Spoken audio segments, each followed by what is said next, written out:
This podcast is recorded on stolen and unceded Aboriginal land. We acknowledge the First Nations and elders of this country and join their calls for justice. Always was, always will be Aboriginal land. Happy New Year! Happy New Year! Oh my gosh, it's 2026. Do you remember 2025? I barely do.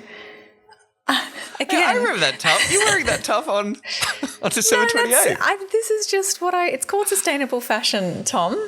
Reuse, rewear, repeat. No. Under socialism, we only have one top. It's us from the past. It's us from last year. And we're unlocking another Patreon episode. We're unlocking another interview with someone saying things that we agree with. Sometimes we agree with some of these things. This is the interview that we put out on Patreon a little while ago with Sean Kelly, former Labor staffer. He did the quarterly essay on the good fight. What does Labor stand for? Great question. No one can answer it. Nope. I think that this is another interesting conversation. I think what I liked about when I was reflecting on this episode and the interview we had with Sean Kelly, I was like, surely this is the first time or one of very few times that Sean Kelly would be doing an interview about his essay where the questions are coming from the left, like coming from, well, no, we think Labor's even worse, rather than people being like, well, be sensible now. Be sensible now. Labor is the left party. Once again, friend of the show, Emma Dawson, did post on Facebook, like holding up the quarterly essay saying, a great exploration of interrogation of Labor's progressive agenda and failings thereof. And I was like, I don't know, have you read it, Emma? Yeah. didn't see that. Yeah, interesting. But Sean is a fantastic writer and a great thinker. And yes, but both an experience of being within the party and having some sympathies perhaps for the Labor Party as an institution, but a pretty critical eye. And I think he's just a writer who sort of says, hang on, I didn't get an answer to that question. I don't know what that means. What does that really mean? And it keeps going a little bit deeper on that. And I think that's important to blast through the bullshit that we get from the Albanese Labor government when it comes to what they're doing and what they believe in. Yeah. At one point in this episode, I think he sort of started interviewing us, which was unnerving. But yeah, listen out for that, I guess, and enjoy. It's a great conversation. We're on holidays. Give us a break. Come on. We'll be back next week with a brand new weekly episode and more Patreon episodes coming down the pipeline. And of course, we love our patrons. Thank you for supporting us on the show and getting this exclusive content. We unlock it sometimes to share with the people because that's socialism. If you're not there and you like this, come on over. Hey, here's a little taste. Sweet, sweet taste. Should we just jump into it? Should we hit play? Just before we do, a very quick thing we didn't get to. With Sean that I thought in the essay, did you clock this bit? Jim Chalmers, like Keating, talks of not wasting time. He will stop meetings to get people to listen to the clock in his office ticking. Yeah, I didn't understand that. That sounds like a waste of time to me. If someone stopped a meeting and was like, listen to the clock, I'd be like, yeah, I'm just mindful of time. Can we go on to the next agenda item? I don't have time to sit and listen to the clock. What a weird insight there. And I mean, just really quickly, I just read this quote. We didn't get to it with Sean. We talked about the relationship between Labor and the Greens a little bit, but I did really want to hear what you think of this particular quote. Talk about the split between, reformists and revolutionaries and idealism and pragmatism and the conflict between Labor and the Greens. And Sean writes, I am certain that the hatred between the Greens is because each hates the other for being what they cannot be, for pointing to an absence in themselves. The Greens are pure and therefore impotent. They hate Labor for its compromises, but they hate it too because it has a history of achievements that the Greens will never have. I don't know, never have. Labor people, meanwhile, hate the Greens for standing in their way, for complaining that nothing Labor does is quite good enough, but they hate the Greens too because they know there is truth in the criticisms. There is a part of Labor MPs that would like to be pure and which hates that they are not. Yeah, I thought that was pretty astute. Pretty good summary. It's almost astute enough to be somewhat obvious, I thought. I think that's totally true. It sucks to be in the Greens and seeing Labor do shit. And it's like the fact that they can, when they do shit, then they get to crow about it. And it's like, well, we would have done that. We would have done it 1,000,000 times better. So fuck you. Good. All right. Great point. I'm glad I got that response from you. That's awesome. All right. Let's go. Let's talk to Sean. Okay. Go, Sean. All right. This is the final question.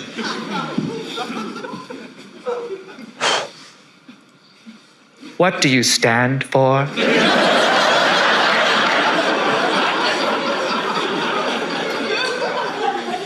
Okay, how much time? You have 1 second to answer the question. It is a single word response. Okay, tell me when it starts. You may begin now. Kindness. The 100th quarterly essay was published last week, and it explores the, quote, enigma of the Albanese government, what Albanese believes in, what Labor believes in. Our guest this week is, of course, its author, Sean Kelly. Welcome, Sean. Hi, Sean. Thanks so much for having me. Lovely to have you. Can you give the listeners the brief, the intro to who you are and how you got here and why you wrote this essay, et cetera, in, 30 seconds or less? Well, long ago now, I was a Labor staffer. I worked for Nicola Roxon, who was Health Minister, and then Kevin Rudd, who was Prime Minister, and then Julia Gillard, who was also Prime Minister. And I know a lot of people will know those things, but they really are fading into ancient history now. Yeah. I remember those guys. Yeah. I have been writing about politics for the last 10 or so years, and I was asked to write a quarterly essay, and I was thinking about the topic to write about for quite some time, and there were kind of two places it came from, two strands of thought, which I think I believed were separate, but are now very obviously connected. One was that I was driving to pick up my son from childcare one day, and I had a conversation with my grandfather's wife, who was a very politically minded woman, very politically astute person, and she asked me what I believed. And I realized in talking to her that I didn't have a great answer. I had little strands of thought, but I didn't have a really clearly articulated answer. And so that kind of started me down a rabbit hole of thinking, this is longer than 30 seconds, sorry, of thinking. We'll just cut it down completely. Great. Yeah, great. This will go for the next hour. What is belief? What is it? Is it a feeling? Is it a feeling that I have when you say something and I react with anger or passion? Or is it something I can say out loud? I believe in this exact balance between equality of opportunity and equality of outcome, or is just a bunch of specific policies I care about and believe in? Or is it just a vibe inside me, a sense of morality maybe? Anyway, so that was one strand. And then the other thing that was going on at the same time, probably not coincidentally, is that I was watching the Albanese government. And of course, this is the first federal Labor government to be in power since I was a staffer, since I worked for the Rudd Gillard government.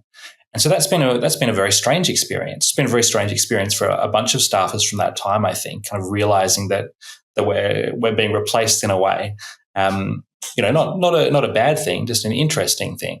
And as I watch them, I think I can tell some of what they want to do and some of their beliefs. And I used to work with Anthony Albanese, and I think he is a man of integrity. I think he is a man of old school Labor beliefs, and I think you can see that on a lot of what the government does around Medicare and wages and workers. And as I write in the essay, there was something puzzling me. There was something missing or something mysterious. And when I thought about what that was, the word that I could come up with for it was belief. And so it kind of came from those two things, that sense of what is belief, and then this sense of not knowing what this government believed. And I think the reason I didn't know what the government believed is because I feel like there's always some sort of a gap between its words and its action, or your sense of what the government perhaps should be doing and its exact actions. And they're united. This is the very last bit of the answer, I promise. They're united because there's a philosopher called Daniel Dennett, and he tries to answer this question of what is belief. And he thinks that belief, it's not a feeling inside us. It's actually something you can observe in people's external actions. It is a pattern of behavior. That is how we know that somebody really believes something, when they act in accordance with it, when we can make predictions based on that belief. predictions of what they'll do. And I think that's the difficulty with this government. I think I can say what I think they believe and what they say they believe, but actually when I look what they do, it's not always a very reliable guide to what they end up doing. Did you feel like you knew what the Gillard and Rudd governments believed? Did you have a better sense of that when you were working there, or were you too much in the inside and just trying to survive day to day? Do you think this is a broader problem with the Labor Party in recent years, or is there a real difference between those two experiences? No, that's such a good question. And this comes... Thank you. I definitely didn't know what it believed day to day. It's not that I was thinking about that a great deal, because what happens when you're inside a government, especially government under pressure, as that one was, but I think any government, is you do become focused on day-to-day survival. It's very hard to break out of that mindset. In a way, that makes it more important to have a true north. It makes it more important to have something that you can judge yourself against, compare yourself to, as you kind of go through every day. And you could ask yourself at the end of a day or a week or whatever, am I really doing that? But I'm not sure many people do, because they're focused on getting through. I think though, a thing that happens with history in general is the stories we tell ourselves about these things afterwards are often different from how they felt at the time. Sometimes they're more visible to us later on. I can look back at the Rudd-Gillard governments and I can identify certain things they did and certain directions they were heading in that now seem consistent and coherent in a way to me that perhaps they didn't at the time. Interesting. Yeah, I thought it was, I was noticing the way that you talk about this idea of belief and almost, correct me if I'm wrong, almost conflating it or using it as interchangeably with ideology, because you talk about after the Cold War and the fall of the Berlin Wall, that people don't have these neat kind of labels or ideologies that they associate with. And that's also part of this broader falling identification with institutions, public institutions, civil institutions, groups of society. But some people would argue, I guess, that that ideology is a bit of a trap that can almost distract you from exploring your beliefs on each issue. And I find it hard to know sometimes where I land on that, because I agree with your points around, what Labor is doing at the moment, where they can kind of articulate policy by policy. This is what we're going to do on health. This is what we're going to do on education, but there's no coherent systemic change. Who are we kind of taking down? What's the big picture thing? But at the same time, to just be able to go, I'm a socialist or I'm a this, it means then maybe you don't have to think about what you believe as much. Yeah, that is a big, complicated question. Oh, not a good question. Tom's was a good one. I just didn't feel like I could say good question twice in a row. I felt like it would be insincere. So I came up with a different adjective. Well, I've got a list here. I'm trying to remember the actual detail of the question rather than just the fact that it was complicated. It was a typical rambling podcasty question, but it was like, great. Is ideology, if you use ideology interchangeably with belief, also problematic? I think it can be. There is an argument that ideology per se can make you very rigid, and it can blind you to the details of individual policies. And, I think that is a useful argument for policymakers to bear in mind. It's a particularly useful argument for public servants to bear in mind. I think that there has been an unfortunate trend over the last 30 or so years in our politics, and it's related to the fall of the Berlin Wall and the collapse of the Soviet Union and the fact that we couldn't talk about socialism anymore, which then I think in turn meant we didn't really talk about ideology, which then in turn meant we didn't treat our current society, our capitalist neoliberal society, as a choice. We just saw it as the way the world was. Exactly. And the trend that I'm referring to is the way that politicians have started to wear it as a badge of pride that they are non-ideological, Yes. that they are Yes. pragmatic or practical. And Scott Morrison used this phrase about himself a lot. And this Labor government also uses it. And that's it's not an Australian thing. I think it's an international thing. And that is because we started to prize the idea of technocratic governments. We started to prize the idea that things could be done in a way that was right, that was evidence-based, devoid of ideology. But for me, I think ideology is always at the heart of any question. And remember the literary critic James Wood says the thing about a true ideology is that it's invisible. And I'm sure he's not the first person to say that. So the thing about ideology is it's always there. There are always fundamental beliefs informing the way that we act, the way that governments act. It's really a question of whether or not they acknowledge them. And so for me, it's really worrying that centre-left governments in particular talk about themselves as managers, really, as pragmatic, practical people who want to do what works rather than the ideological solution, because that, to me, sounds as though they are simply slipping into the ideologies of their opponents. That they're not actually putting up much of a fight on the grounds of belief. Which is rooted in the ideology of neoliberalism, right? Again, that the neoliberal era, that idea that, a whole bunch of questions about how the economy is organized and how it works and how society runs, that's just off the table. Yeah, that's not what we debate.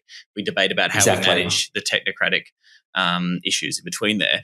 If I can just really quickly, when we're talking about ideology and Albanese, I mean, you're right here in the essay. Albanese describes himself today as progressive. In his maiden speech to Parliament, though, 29 years ago, Albanese described himself as a democratic socialist. The Labor Party still has democratic socialist in their constitution, so it's not too radical, but there you go.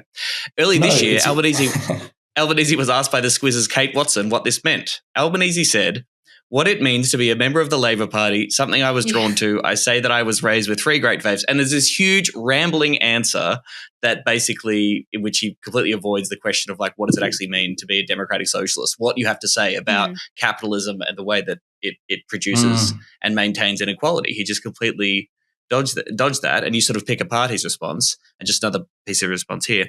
If you put the sort of at an extreme on the left spectrum, government has a role to look after people. On the right spectrum, if government just gets out of the way and disappears, then people will be better off. Now, I tend towards government does have a role in looking after people and in looking after shaping the economy as well, where the market failure occurs. Really, run to the barricades kind of stuff. Really inspiring words there. Well, and defining that as Labor. That is the Labor Party. Like what he answers. Yeah, he's like, my beliefs are just Labor. Right. Yes. That's where it gets to this kind of circular definition. We're Labor because we're Labor because we're Labor. It's kind of a brand. I know you're in Labor. I'm aware. We're across that. Yeah, that's another quote from the essay. Earlier this year, Jim Chalmers described the government as centrist. I put the same label to Albanese in 2023. He replied, "I think we're Labor." Wow. Groundbreaking. I think this comes back to the death of socialism, or the death of socialism as a practiced experiment in those countries. I think after that, the left got really embarrassed. I think the left, large tracts of the left, and certainly centre-left governments, centre-left parties of government, became very embarrassed about putting forward a clear description of what they believe, because they were deprived of the way they traditionally describe themselves. We forget, I think, that it wasn't that long ago that the Labor Party openly described itself as socialist. Didn't mean Soviet-style socialism. It meant equality in a broad sense, and as you say, Tom, it's still in the party's platform in the Constitution, but nobody talks about this anymore. And again, this is a broad international thing. Doug Cameron did before he retired, before he was left. He was waving the flag. And isn't he so scathing of the left of the party now?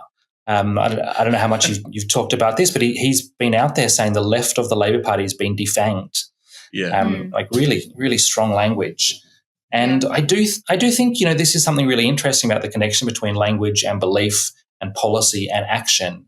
If you can't explain what you believe, if you are embarrassed, then at some point, if you stop explaining it, I think you kind of forget. And you begin to move towards a point at which you don't have something clear that you can identify that you believe. Now, it doesn't mean that feeling inside you is gone. It doesn't mean that you're not outraged at inequality or outraged at unfairness. And those are obviously still really useful feelings to have. But you need something outside of yourself as well to hold yourself to account. And that's not just true of political parties. You know, that's true of all of us, I think. Like I think we all struggle to live in the world, right? We all have beliefs and feelings, and we have to live in the world. And that's actually a very difficult thing, because the world makes it very hard. Doesn't stop us completely, but makes it very hard for us to always act in concert with what we think we believe. And the same is true of political parties. And that's why you actually need to have that clear description somewhere in your mind, or for a political party written down somewhere, so that you can remind yourself of it. And really interestingly, I don't write this in the essay, but as I was writing it, a speechwriter for the party, so somebody who has written speeches for the party, was saying to me that they believe that speeches, when Labor politicians give speeches, they are reminding themselves of why they joined the party. Those speeches are where they articulate beliefs and often talk about the history of the party, and that's kind of their own little attempt at accountability. Yeah, interesting. I mean, Cool. Could they also keep that in mind when passing laws? When That would be my No, absolutely. feedback. Not just Yeah, the that would be speeches, good. but also when you're sitting down and doing the governing. Doing shit. That's when we really let's get those speeches out. And Have another little read. Yeah, and I mean, to be fair, a lot of the time you look at the speeches that they give, and I wouldn't say that they're articulating a very clear ideology or Also fair. belief system. But I mean, one of the things that I really wanted to talk about in your essay, and it's where I struggle a bit, because I feel as though there's this presumed frame of like a dichotomy between, or a contrast between, pragmatism and idealism, as you put it. And you talk about that that being waged within Labor for a long time, and then the Greens coming along and them kind of presenting that countervailing force of idealism versus pragmatism. But maybe where I struggle is because I would like to believe, and I think the argument that we often try to make on this podcast or within the Greens as well, is that pragmatism can be pursuing your beliefs, pursuing your ideology, pursuing, a socialism with the belief that you can win seats doing that. Like, I guess what I would ask you is, do you believe that there is actually a pragmatic approach to electoral politics that is based on, that uses advocacy and uses politics to bring people along with a project of maybe utopianism, maybe idealism, but socialism, and says, like, convinces them, so that people will vote for something that will actually help them, the vast majority of people. Or at least, at the very least, something well beyond what we've come to expect from the neoliberal status quo. Yeah, like something actually radically different, or something more. Yeah. Both of you, great question. Thank you very much. Thank you very much. I think absolutely. Yeah, absolutely. I believe that. In the essay, I sketch out this dichotomy, as you say, and it is historic within Labor, between this idealism on one hand and pragmatism on the other. And I should say, when I talk about pragmatism in relation to Labor there, I guess what I'm very specifically talking about is winning elections. And even further than that, what I'm talking about, I guess, is an attitude that has prevailed in Labor's right faction for a very long time, which was summed up in that Graham Richardson quote, "Whatever it takes." There's a sense of ruthlessness there about winning elections. I 100% believe that there is a pragmatic, electorally sophisticated approach to elections, which also involves wearing your beliefs on your sleeve. And in fact... And being left-wing. Actually being left-wing and actually winning elections on left-wing ideas and economics. Yeah, I do. It depends... Not in every election, not in every electorate, obviously. But do I believe that's possible? For sure. Obviously, the debate is around the measure, the level of compromise, I suppose, you believe is acceptable or advisable, how much compromise you are willing to make, because I think everybody in politics, in any party, makes some compromise. So how much compromise you are willing to make before you have well and truly compromised yourself, compromised your values, started to depart from the reason you thought it was important to get involved in politics in the first place. And, I think that's a really difficult question. For the Labor Party, what I write in there is I think that struggle between the two is really important, by which I mean a centre-left party like the Labor Party can't afford to give up either of those poles. It always has to have one eye on winning elections, and it always has to have one eye on idealism, because, for both, to take your question into account, for both pragmatic and idealistic reasons. If you give up that idealism, who are you? Why are you doing this? Also, if you give up that idealism, I don't think there's much of a reason for people to vote for you. That is your identity, I think, if you're a party of the left. And you're obviously talking about the Greens, and of course, in some circumstances, making the really strong left-wing argument is also going to be the more electorally smart thing to do. And in fact, we have just seen a very good example of that in New York. Yeah. And in true. the UK, like the way that, the UK Greens are polling shows that you can do that, which is why I think, I wanted to maybe gently push back on, when we talk about Labor making quote unquote pragmatic decisions about electorally, because they want to represent the vast majority of interests. And I'm like, with the vast majority of interests, we have to remember, it really is only a tiny minority of interests who are benefited by maintaining the current economic system. Good point. And so I'm like, you well, particularly when this idea about being pragmatic and winning elections is exposed as a lie, when we have forces within the Labor Party or the Democrats in the US that are actively hostile to winning left-winger candidates, right? So Zohran Mamdani wins and the Democratic establishment says, win, but not like that. Not with something that will actually change the status quo.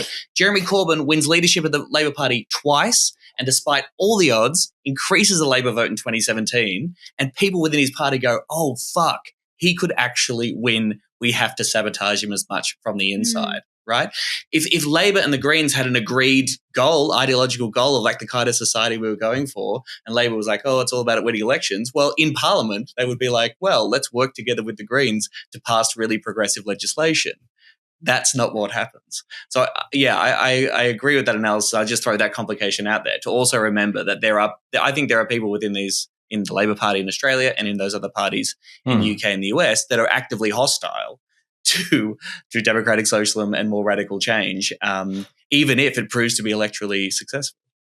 Well, and that's because the sole difference between the Greens and the Labor Party is not just about the level of compromise, right? It's not just about Labor is willing to be more quote unquote pragmatic, quoting myself there, I guess. The difference is also one of ideology. The Greens are further to the left. The Labor Party is more conservative.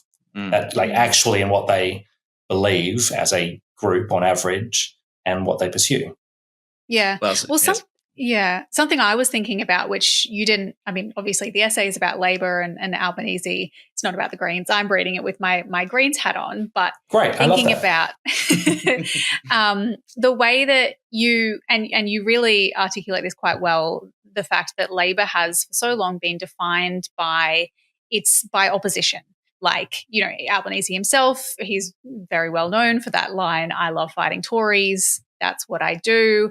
And now they have kind of a new opposition in that, Labor's new opponent is the Greens. And you critique, I guess, the way that perhaps Labor has allowed itself to be defined in opposition to the Greens, just as then being anti-purity or anti-idealism. But then I was thinking about, have the Greens made a similar mistake just defining themselves only in opposition in 2025? And I don't know if you read Max Chandler made this interview with James Massola, I think it was, in the 9 Fairfax papers, but reflecting on the federal election, and the Greens strategy was keep Dutton out, keep the Greens in, keep Dutton out, to kind of show that, well, we're not a threat, we're not going to create an LNP government, and that just then played into Labor's hands because the Greens weren't saying, what do we stand for? Like, did we make the same mistake, basically? Yeah, I think so. I think that's absolutely true. And how dare you?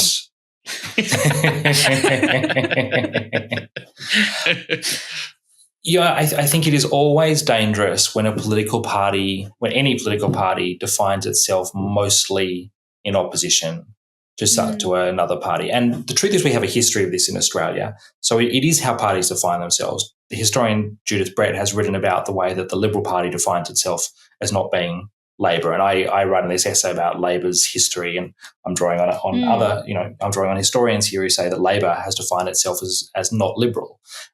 So in a way, this kind of reactiveness is a natural thing, and of course it is, right? We all, in shaping our identities, define ourselves against other people. That's what we're doing when we're teenagers onwards, right? And we look at other groups and we dress in a different way, and we don't dress that way. Like, we're always defining ourselves by boundaries. That makes sense, but in politics, you are offering things to people as well, right? Yes. You have to offer things to voters. And when you're making an offering, I think voters want to know what it is you want to do. They want to know what type of a world you want to create.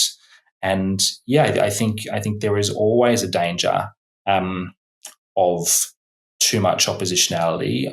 I think Labor got close to it and kind of rescued itself near to the last election, and was kind of rescued by Peter Dutton as well. But I think that was a really interesting article with James Massola. But and you have a great insight in the essay, I think, Sean, when you talk about the way Albanese frames himself as to what he's opposed to. So when he's asked, what do you mean by fighting Tories? He means, well, it means hanging on to the gains that we've already won. So that's things like Medicare, the social democratic wins that Labor Party is responsible for in the past. It's like we've got to defend them from the Tories, which is an interesting framing, rather than saying, hey, we should expand Medicare, we should bring in dental or something, or what are you for? What do you want to change about the way Australia is currently organised to make it more progressive, to make it more inclusive, to seriously address inequality? He doesn't seem to sort of go there. Yeah, I mean, to bring it back to your point before, Emerald, I watched a bit of Sarah Hanson-Young on Insiders on the weekend, and I didn't watch all of it, but for me, a really strong moment was when she offered an alternative to the social media stuff. Her critiques weren't so convincing to me because it felt like she was kind of dodging around the topic a little bit, but then she said, but we could do this. And when you're putting forward ideas, it's always a really strong thing. Now, I think that's particularly true of government. Paul Keating used to talk about being the roadrunner. You be the roadrunner, and Wile E. Coyote, the opposition, will never catch you because you'll burn up the road behind you. And I love that quote. I think it's true of government, but I think it's true of everyone in politics, really. If you're putting forward ideas, you can force other people to react to you, and in a more positive way, you are putting ideas into the national debate. And they don't always get debated, but maybe they do. So in relation to what you're saying, Tom, I think that this government has always been strongest when it has put forward ideas. I think it was strong, even though it ultimately failed when it was campaigning for The Voice, because there was an idea. And I realised, there is very good complex debate to be had about The Voice and the way that referendum unfolded. But I think fundamentally putting an idea out there or backing in somebody else's idea was an interesting, important intervention. I think when they broke the promise on the stage 3 tax cuts, again, that is putting forward policy and forcing other people to debate it. And in that case, dragging the debate just a little bit towards inequality. They still wouldn't really talk about inequality in relation to it, which brings it back to this overall point and the point you just made, which is that the government does not actually want to talk about what it is trying to do, which is often it's a weird frustrating thing watching the Albanese government because it feels as though they're trying to kind of change the country by stealth at times. And, Yeah. and you know, I think a really open question in my mind is I don't know whether that's possible or not. Maybe it is. Maybe, you know, obviously their strategy is partly, and they said this openly in the first year of government, like they did not want to frighten the horses. They wanted to get policies through, but they didn't really want debate. And that is a strategy they've persisted with. It means a lot of the time, as I said at the start of this, they don't go for big policies. They go for smaller policies. They go for policies that won't create fights. And that might work. Maybe they add up over time. But there's another part of me that thinks if you really want to change the country, at some point you need to be open with people about how you're changing the country. And the reason for that is that for change to really last and be embedded, people need to understand why it's there and they need to shift in their conception of the country. You know, John Howard did a few different things.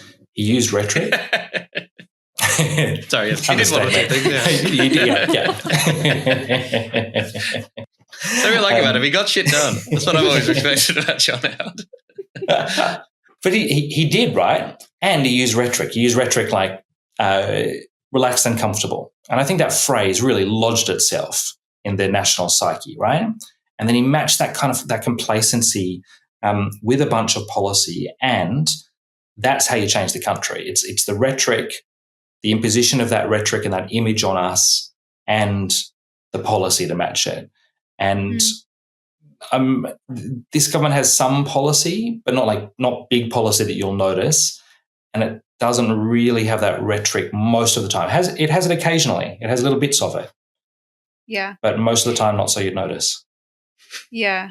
I think it's funny because it's, as someone who also like works in politics, you've worked in politics, it's a hard argument to make to be like, to, you know, instead of just being reactive or playing into, like, so much political decision making in Australia, particularly I feel, is based on the idea that people are scared and they vote primarily based on fear. And part of me also believes that's true.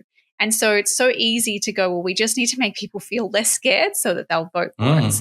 But at the same time, I also think people will respect you when you say what you believe in and act accordingly. I do think that, yeah, people will respect that. Even if you fail. Even if you fail. Exactly. And you know, that's why I really like your kind of points around promises and Albanese being really reticent to make promises that he might not be able to keep, but that making the promise itself can actually be a really positive thing to do. I did want to ask you, like, it feels like an open question to me in the essay, Albanese specifically, where you're like, is it that he doesn't really know what he believes? Maybe brackets anymore, ? Or is he just too afraid to say it right now and doing the, not frightening the horses thing? Like, which do you think it is? Does he not know, or is he just too scared?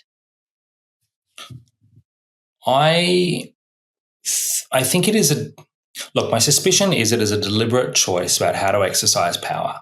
And it comes back to the point I was just making about stealth, that I think his view of how to exercise power at this point in time and what he sees as a complicated, chaotic reform landscape, very polarized, is that you have to go slowly, you have to go lightly, and that not saying large things as much as not doing large things is the way to get things through. That talking about socialism would just be jumped on, you know, even democratic socialism would be jumped on by the Murdoch press. And, you know, he's not entirely wrong. Now, I don't think the Murdoch press has as much power as it used to. Yeah, agree. And this, you know, this comes back to a point I make in the essay about the deep scarring that I think this government has from the Rudd-Gillard years. And I think they are still jumping at shadows because of what happened during those years. I think they're capable of more than they've really allowed themselves to believe. Man, I just think he believes whatever he has to believe. When he says, I think we're Labor, It's just like that's everything you need to know to me. That's like whatever Labor is doing, whatever is going to help Labor, then we're good to go. Then I'm because to me the question about beliefs is what is your red line? And you're right. I think you're right in the essay. Beliefs are only truly demonstrated when they're tested.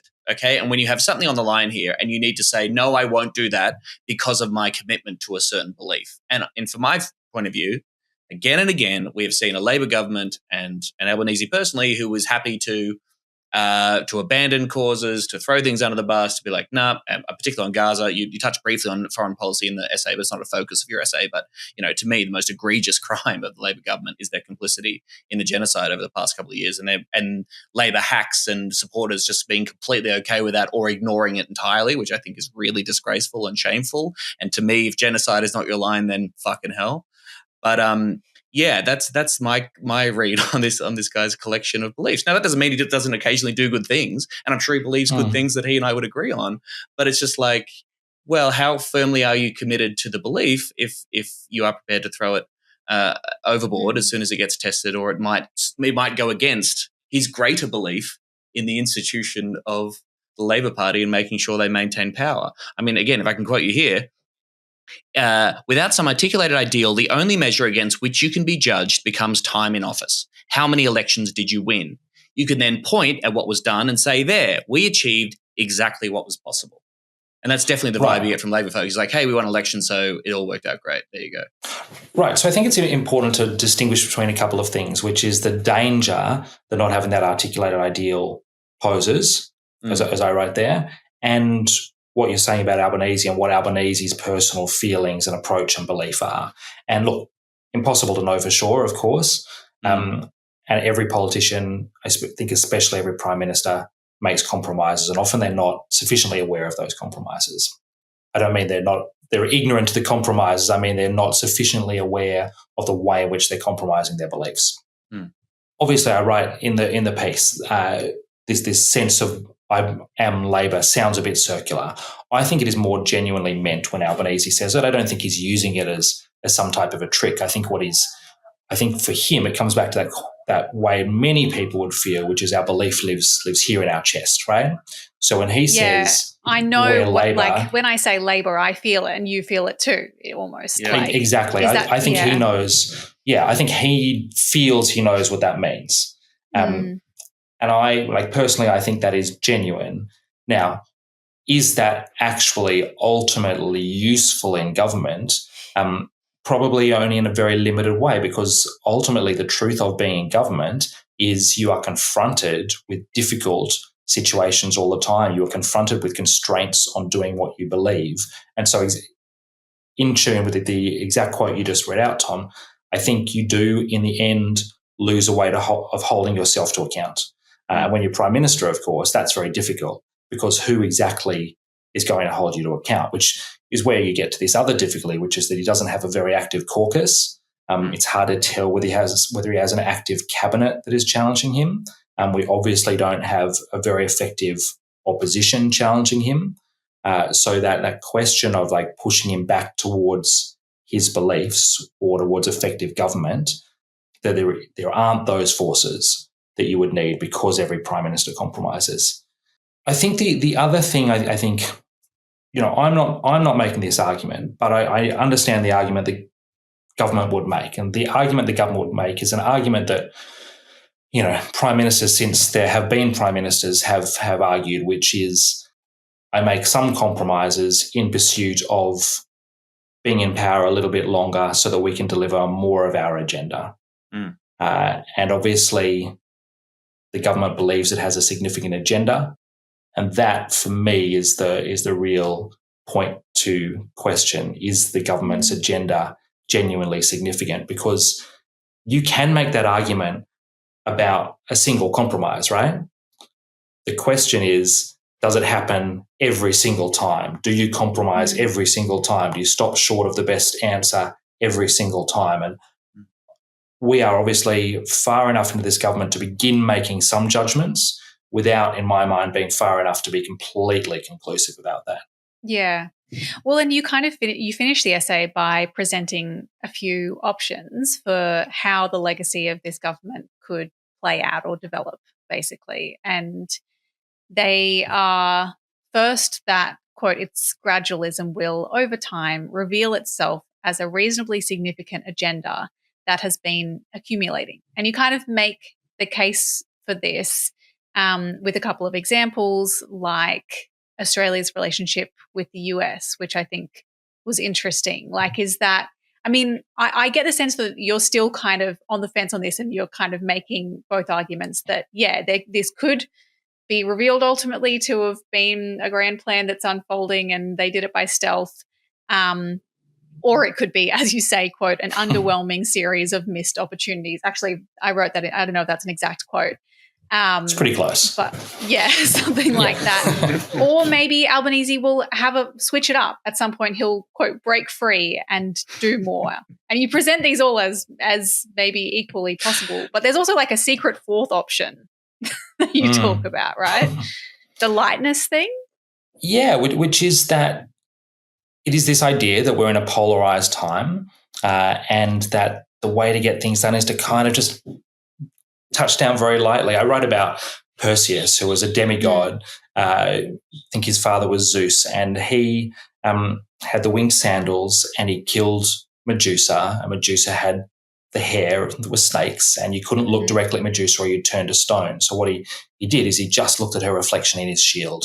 And then once he killed her and cut off her head, he carried her head round in a sack, which is pretty gruesome. But the point is that he always carried her with him. And when the novelist Italo Calvino writes about this, he's essentially saying, well, Perseus carried the world with him, but didn't look directly at it. And he's using that, I think, as a way of talking about writing fiction. But I think it's interesting to think about in relation to politics as well, that I think in some ways that's what Albanese has done. And I think you can see this on America. He's not really dealing with the Trump fascist question. He's not really directly talking about Trump and the very many dangers of being in alliance with a leader like that. But he is taking some small steps away from America, forging stronger relationships with China, refusing to match America on defense spending. And I think this is true potentially on a whole bunch of policy areas where you can argue that in today's landscape, if you made big moves, they would simply split the country into two and you would never get anywhere. We're not in the 1980s anymore. You have to pursue things a bit differently. Now, I think this argument is probably misguided, which is, I think, comes through a bit in the end of the essay. But I try to keep a really open mind. I do, and the reason for that is for the simple reason that we are not at the end of the government yet, and because I don't think the government has been hopeless, and I don't think it's been empty and absent of belief in the way, say, Scott Morrison's government was. I think you can point to some important things it's done on industrial relations, on wages more broadly. I think the Medicare stuff is potentially useful. The childcare moves, I think, could add up over time, and exactly the way government talks about incrementalism working. There is some potentially significant stuff there, and there are huge areas that worry me. The biggest one being inequality. Yeah, I mean, you could argue that Albanese, on the one hand, strengthening ties with China or refusing to match defense spending with the US, while on the other hand, basically cozying up to Trump in many ways is actually not so much like clever, light, incremental strategy, but just inconsistency and a bit You totally could. Well, also, like, what other choice does he have when it comes to China, really? And he is full steam ahead with AUKUS. So this was actually part of the essay that was a little bit like, really? Albanese is taking a brave stand against... I think he's certainly capitalizing on anti-Trump sentiment, which is extremely strong in Australia when it serves him electorally. But on the real shit, on this recent deal where we have to spend trillions of dollars of our super money in America and these rare materials and full steam ahead of AUKUS, I see very little evidence that he's taking a brave stand and separating ourselves from America, even though the CIA killed Gulf Whitlam. So,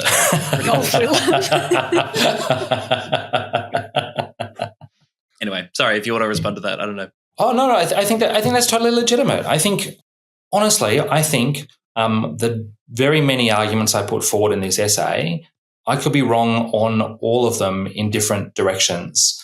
Sean, what do you believe? Tell us. Exposed.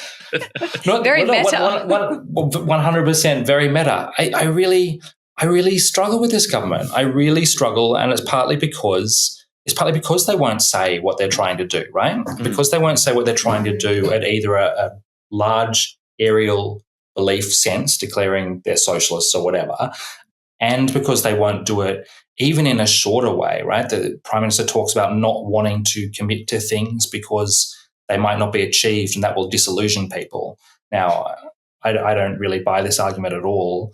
But my point is that they won't even declare short-term goals. So it's very hard sometimes to know whether the government is getting where they want to go because they kind of don't tell us. And then in the areas that they do, emissions targets, housing targets, renewable energy targets, the signs are not conclusive, but the signs are not very promising. So, they leave me confused a lot of the time. Yeah.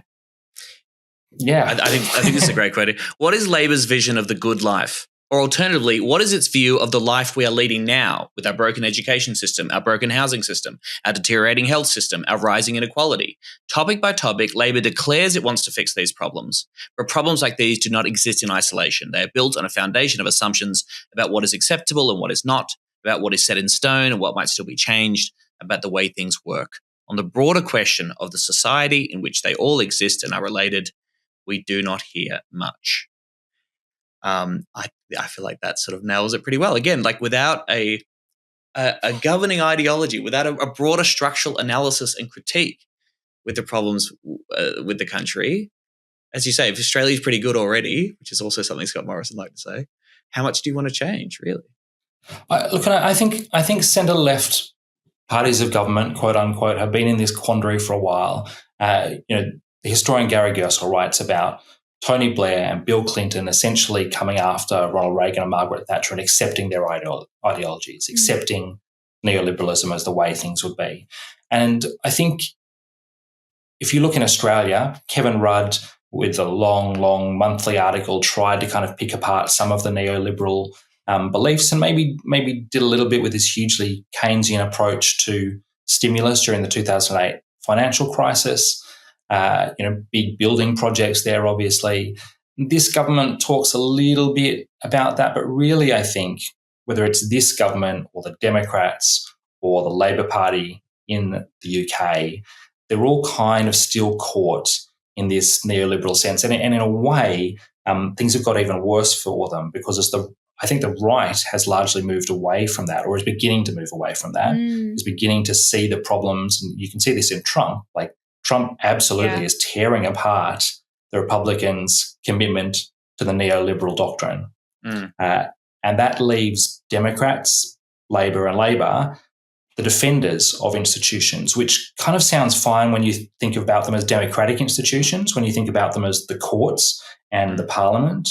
But actually, it ends up being all the capitalist institutions as well, or the neoliberal institutions. They've kind of just become defenders of the world as it is right now. Yeah. Defenders of the status quo. This is, Tom, you talk about the way I pick apart Albanese's rhetoric. One of the patterns I began to notice in his rhetoric was a really conservative pattern. When he talks about the Australian way, what he's really talking about is not becoming more American. And when he talks about, I like fighting Tories, he was asked to define that, and he said it means not giving up the gains that have been made. Yeah. Both of those phrases are about protecting Australia from change. And you can make a positive argument for that, but that is a conservative thing. That is not what centre-left parties have traditionally done. But that's kind of where that's the corner they've argued themselves into, because they have become the defenders of neoliberalism, if you like. And I think that leaves them in this very confused state, because I don't think they like everything about it. I think they can see some of the problems, but they can't quite tear themselves away from it either. So you're left with this, what I think is a horribly banal situation, where politicians like Albanese will say things like, I believe in markets. Every time a centre-left leader says that, a little part of me dies. And it's not that markets have no value. It just seems like such a milquetoast way of Yeah, it's Am like I saying that right? Maybe I'm I not. believe But What do you anyway, fucking everybody want, tells Sean? me of- Like, You want to know what he believes in? He tells you he believes in markets, and he's still not fucking happy. Jesus, Good mate. enough. Yeah. I think, and that quote that Tom read out, right, it is both a perfect encapsulation of this critique of Labor being unable to articulate what they think about the world that we live in right now and what they might like to change about it. It's also a great articulation of the problems that most people are experiencing, or the shitty parts of the world that we're living in right now for the vast majority of people, which means that we are in a current, political and economic, under the conditions that we are in right now are ripe for someone to stand up in politics and say, this is what's wrong and this is how we could fucking change it. And you're right that it is bizarrely the right that are meant to be the conservatives that are somehow doing that more effectively than the left in many cases. But it also means that, I do see a bit of glimmer of hope for leftist parties like the Greens to step in and be the ones who do that. And yes, to not fall into the trap of just defining ourselves in opposition, whether it's to the LNP or to Labor even, but by articulating what we believe in about the whole of our society and our economic system right now and what the alternative might be. So I have a question. I don't mean this is a challenge. I mean this is somebody who doesn't follow what the Greens are doing as closely as you do. Yeah. Do you feel as though... True. 87% based on the latest poll. Sorry. Do you feel that the Greens are in some cases articulating that alternative? Absolutely in some cases, but less effectively, not effectively enough in recent elections. I think that's quite clear. And I will say there have been cases where we have tried to articulate that effectively and it hasn't necessarily worked. We haven't won elections. I think we did that in the Queensland state election. I'm from Queensland, so that's what I go to, and didn't necessarily work. But what was interesting about that election is we had a Queensland Labor government that really was articulating a vision and a belief. Like Stephen Miles was like, we're going to nationalize petrol stations. We, 50-cent fares. We've got this plan to to transition all of our state-owned coal-fired power stations to renewable energy hubs. And people that was quite popular. Obviously it didn't win the election. But I think that's where I'm like, it's true that we didn't do it effectively enough in the federal election, possibly by having the main frame that was communicated as Keep Dutton Out. I've said before on the podcast, to be honest, I don't really know, though, how we could have made a different decision in the context of that election. It seemed to be the right one for framing for the Greens to take, because the threat of Dutton felt so real to so many of the Greens' potential voters. But I think that, if the Greens want to grow and see more success, they need to be really quite firm and deliberate in not just being caught up in responding to what the government's doing, as shit as it may be, not just be caught up in responding to the bullshit that the Conservatives are doing, but saying, this is what we want to do, and this is what is we see happening in your everyday lives, and this is what could be done better.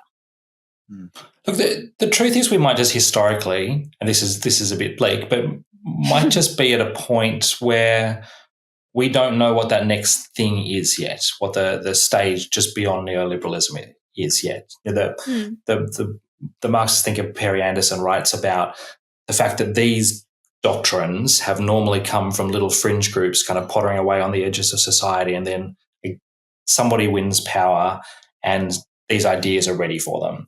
But I don't know if those ideas are ready somewhere out on the fringes of society yet. And they're not. I don't think they're very often generated within political parties. Political parties might take them up and put them into practice, and that's obviously very important. But I'm not sure they happen within political parties as a general rule.